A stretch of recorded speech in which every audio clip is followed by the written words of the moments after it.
苏小曼，苏小曼，နေယူနေလားအဖိုးနဲ့ဖွာတကားဝါမှာရက်နေတာကြာလာပြီဘာလို့ကက်နဲ့ဖွင့်မပေးတာလဲမနေ့ကလည်းအဖွာဒီမှာ2နာရီလောက်စောင့်နေခဲ့တာပဲမင်းတို့တွေကဘသူမှဆင်းလာခဲ့လို့လဲရှောင်းမန်းဘာပြောတာလဲဒီနေ့အိမ်မှာလူများတယ်အဖွာနဲ့အဖိုးအရင်ပြန်နေပါထမင်းဟင်းတွေကျမထုတ်ပေးလိုက်ပါမယ်နင်ဘာတွေပြောနေတာလဲထပ်ပြောကြည့်စမ်းဘာလို့အလင်းလိုနေတာလဲဒီစကားကိုမနေ့ကအဖွာကိုလည်းဒီလိုပဲပြောခဲ့တာပဲလေအမေကလေးကရှောက်ပြောနေတာပါရှူရောင်ကလေးပြောတဲ့အဖွားကချစ်ချန်ရဲ့အမေကိုပြောတာပါဖေသူပြောတာနားမထောင်ပါနဲ့ကျမရှောက်ပြောတာမဟုတ်ဘူးသူကိုယ်တိုင်အထဲမဝင်တာစက်ယုံမှာနေရတာအဆင်မပြေလို့တဲ့ဒီပိုင်ဆိုင်မှုမှတ်ပုံတင်စာရွက်ကလည်းအဖွားအားနေလို့ရေးထားတာမဟုတ်ဘူးမလူကြပါနဲ့မင်းတို့ဖုန်းမကင်တော့အဖွားကပိုင်ဆိုင်မှုမှတ်ပုံတင်ရုံမှာပဲစောင့်နေရတာမနေ့ကနေ့လယ်2နာရီကျော်မှခြံကွေးလန်ဆိုတဲ့အဖွားတယောက်လာမှတ်ပုံတင်နဲ့4နာရီကျော်မှပြန်သွားတယ်ဒါနဲ့ဒါကသူကြံခဲ့တဲ့ရေနွေးဘူးပြန်ပေးလိုက်ပါတယ်မနေ့ကအလုပ်တွေရှုပ်နေတာနဲ့အိမ်ကလည်းရှုပ်ပွားနေတာနဲ့ဘလို့လို့ဆင်းသွားနိုင်မှလဲကျမအကုန်မြင်ခဲ့တယ်အဖွားကကြက်ဥတွေဆွဲပြီးအောက်မှာရက်နေတာအဖေကိုလည်းဖုန်းအချိန်ချင်းခေါ်တယ်အမေကိုလည်း message ပို့တယ်ကျမဖုန်းကိုအတန်ပိတ်ထားလို့ပါဘာလို့တမိသားစုလုံးဒီမှာစုနေတာလဲအဖေနဲ့အမေအရင်အပေါ်တက်ကြပါဦးအရင်မတက်ပါနဲ့ဦးမင်းအမေမနေ့ကလာခဲ့တာမင်းသိတယ်မလားသူတကယ်ဖုန်းခေါ်ခဲ့ပါတယ်အဲ့ဒီတုန်းကကျွန်တော်မီးပူဖောင်းတွေချိတ်နေတာနဲ့အောက်ဆင်းဖို့အချိန်မရခဲ့ဘူးမင်းကဆိုဖာပေါ်မှာလှဲနေတာကိုရှောင်းမှန်းလူကြီးတွေကိစ္စဝင်မပါနဲ့ကျမအကုန်နားလဲတယ်အဖွားကကြက်ဥတွေဆွဲပြီးလေတိုက်တဲ့နေရာမှာနေဝင်ခါနီးအထိထိုင်နေခဲ့တာကလေးတွေကိုအလင်းမလိုပါနဲ့သူတို့အလုံးများတယ်ငါခဏထိုင်ပြီးကို့ဘာသာကိုပြန်လိုက်ပါမယ်ဒုက္ခမပေးပါဘူးတဲ့တကားဝါကထုတ်ပိုးထားတဲ့ထမင်းဟင်းနှစ်ထုပ်ကဘသူအတွက်လဲအဖိုးနဲ့အဖွားအတွက်ပါလမ်းမှာစားဖို့ယူသွားပါနင်ဒီနေ့မျက်နှာပြတ်အောင်လှုပ်ချင်နေတာလားမနေ့ကလည်းအမေဒီလိုပဲပြောခဲ့တာပဲလေမေအိမ်ကရှုပ်နေလို့ထမင်းဟင်းတွေထုတ်ပေးလိုက်ပြီးအခုကို့အဖေနဲ့အမေအလှဲ့ကြတော့ဘလောက်နားဝင်ဆိုးလဲဆိုတာသိပြီမလားမနေ့ကနေတကယ်အဲ့ဒီလိုလုပ်ခဲ့တာလားကျမတမင်မောင်းထုတ်တာမဟုတ်ဘူးသူအိမ်ထဲဝင်လာရင်အစင်မပြေမှဆိုလို့ပါသူအိမ်တကားဝတော့မနှင်းခဲ့ရတာဘယ်ကအစင်မပြေစရာရှိမှလဲအဖွားကအသက်ကြီးပြီလာရင်စူညံနေထိုင်လို့မရဘူးလို့ထင်နေတာသူကပိုင်ဆိုင်မှုရုံးမှာနာရီပေါင်းများစွာစောင့်နေတာတော့ဘာမှမငြင်းညူဘူးမင်းတို့ကသူ့ကိုခင်မမီဘူးမျက်နှာပြတ်တယ်လို့ထင်နေကြတာချစ်ချန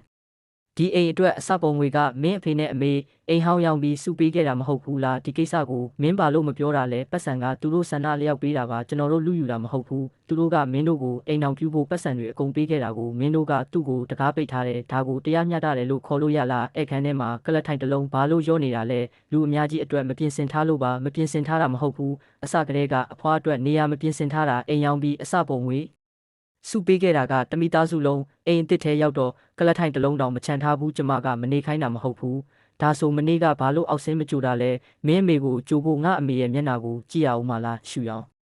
ငါငယ်ငယ်ကလေးကဘလို့တင်ပေးခဲ့လဲလူကြီးတွေကအဝတ်စားဟောင်းတွေဝတ်ထားရင်အိမ်ထဲဝင်ဖို့မထိုက်တန်ဘူးလားကျမကအိမ်တက်ပွဲကိုတက်ရက်လှပစေချင်ုံပါတက်ရက်လှပါတယ်ဆွေမျိုးတွေတကားဝမှာရက်နေရင်ဘလောက်ပဲလှပမျက်နှာပြက်စရာပဲငါလည်းအဖေတယောက်ပဲမိဘတွေကသားသမီးတွေကိုအိမ်အောင်ပြုဖို့အကုန်ပေးခဲ့တာဘာမှပြန်မမျှော်လင့်ဘူးဒါပေမဲ့မင်းကသူတို့ရဲ့စုဆောင်းငွေတွေအကုန်ယူပြီးသူတို့ကိုအဆင်တန်းမရှိဘူးလို့မပြောသင့်ဘူးမနေ့ကအဖွားရဲ့ညစာကမင်းတို့ရဲ့ဟင်းပွဲအစ်စ်တွေအပြည့်စုံတဲ့စပွဲပေါ်မှာမရှိဘူးအဖွားရဲ့ထမင်းဟင်းတွေကအထုပ်ထဲမှာအဖွားကသူတို့ရဲ့အိမ်အစ်စ်ကိုလာကြည့်ဖို့အတွက်ကိုယ်တိုင်မွေးထားတဲ့ကြက်ဥတွေယူလာခဲ့တယ်အမေလာတာဘာလို့ကြုံမပြောတာလဲအိမ်ကရှုပ်နေတဲ့မနှက်ဖြန်ကျွန်တော်အဖေနဲ့အမေလာမှာအမေဝင်လာတာမသိတော့ဘူးငါတကားဝါကနေပဲကြည့်လိုက်ပါမယ်အမေ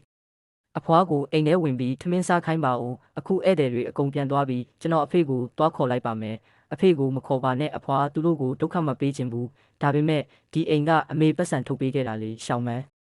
မငိုပါနဲ့ဒါကအိမ်ဟောင်းရဲ့နောက်ဆုံးတော့ပဲအမတ်တရအဖြစ်တင်ထားပါအဖွားကမင်းကောင်းနေရတာကိုမြင်ရရင်အိမ်ထဲဝင်ပြီးသားပဲလို့သဘောထားလိုက်ပါမယ်အဖွားတို့နေစရာမရှိတော့ဘူးလားရှောက်ပြောတာအဖွားနေစရာရှိပါတယ်အဖွားအိမ်ရောက်လိုက်ပြီးတော့ကိုကျမကိုပေးလိုက်ပြီအဖေသူတို့ဒီညဘဲမှာနေမှလဲသူကဆွေမျိုးအိမ်သွားမယ်ထင်လို့အိမ်တက်ပွဲပြီးမှသွားကြုံမယ်လို့စဉ်းစားထားတာမင်းမမေးခဲ့ဘူးအဖွားကနေ့လယ်2နာရီကနေညအထိစောင့်နေတာကိုမင်းဖုန်းတော်မခေါ်ခဲ့ဘူးမင်းမတွေးမိတာမဟုတ်ဘူးသူ့ကိုမိသားစုဝင်တယောက်လိုမသက်မှတ်ခဲ့တာအိမ်အောင်ပြုဖို့ပတ်စံတွေအကုန်ထုတ်ပေးပြီးကို့အိမ်တော်မရှိတော့ဘူးမင်းဘလို့သားလဲရှောင်မန်းအဖေမားပါတယ်အဖေဖွားကိုပြောတဲ့နဲ့ကျွန်တော်အခုပဲသွားရှာလိုက်ပါမယ်ကျွန်တော်လည်းလိုက်မယ်စကားကောင်းလေးနှခုံးပြောပြီးပြန်လာတာမဟုတ်ဘူးအဖေကအဖိုးနဲ့အဖွားကိုကိုယ်တိုင်အောက်ဆင်းကြိုပြီးပြန်ခေါ်လာမှဒီနေ့ထမင်းစားပွဲရဲ့အဓိကနေရာကိုသူတို့အတွက်ထားပေးမှထမင်းတနက်ကျွေးပြီးလွှတ်လိုက်တာမဟုတ်ဘူးသူတို့ကိုရေရှည်အတူတူလာနေဖို့ခေါ်တာအဖွားအ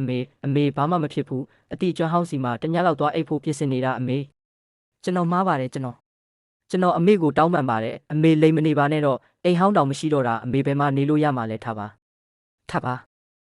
အမေကျွန်တော်မှားပါတယ်အမေအိမ်ရောက်ပြီးအစပုံငွေစုပေးခဲ့တာကိုကျွန်တော်အိမ်တကားတော်မဖွင့်ပေးခဲ့ဘူးအမေ ဒီနေ့ကစပြီးကျွန်တော်တို့ရဲ့အိမ်အစ်စ်ကအမေအိမ်ပါပဲဒီညကျွန်တော်နေအောင်ကြည်ရတဲ့အခန်းတစ်ခန်းကိုချက်ချင်းရှင်းပေးပါမယ်မနက်ဖြန်ကျွန်တော်အမေကိုကျမကြီးစစ်ဆေးတာစေကူတာစေအာမခံအားလုံးကိုလိုက်လုပ်ပေးပါမယ်အိမ်ဟောင်းတော့ကိုအမေတိန်းထားပါအိမ်အစ်စ်တော့ကိုလည်းအမေကိုပေးပါမယ်ဒီတစ်ခါကလာကြည့်တာမဟုတ်ဘူးအမေကိုအိမ်ပြန်ခေါ်လာတာဆွေမျိုးမြန်ထိုင်မှာဒီနေ့အမေကအဓိကနေရာမှာထိုင်ရမှာဒီနေရာကအမေထိုင်တဲ့နေရာပဲအဖွားကအဓိကနေရာမှာမထိုင်ရင်ဘယ်သူမှထမင်းမစားဘူးအမေ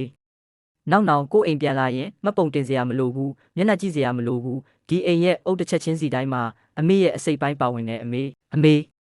နောက်ဒီအိမ်တကားကအမေကိုတယောက်တည်းအပြင်မှာရက်ခိုင်းတော့မှာမဟုတ်ဘူးဘလို့အခက်ခဲပဲရှိအမေတယောက်တည်းရင်ဆိုင်စရာမလိုတော့ဘူးအိမ်ဆိုတာဝင်ခွင့်ကက်နဲ့ဖွင့်ရတဲ့တကားမဟုတ်ဘူးဖွင့်လိုက်တာနဲ့ဝင်လို့ရတာမဟုတ်ဘူးထမင်းစပွဲမှာအမေအတွက်ကလတ်ထိုင်တစ်လုံးအမြဲရှိနေရမယ်အမေကိုကောင်းအနားယူခိုင်းဖို့တတိယရမယ်အခက်ခဲရှိရင်အတူတူရင်ဆိုင်မယ်နားလည်မှုနဲ့ချစ်ချင်းမြတ်တာနဲ့ထာဝရတည်မြဲအောင်လုပ်မယ်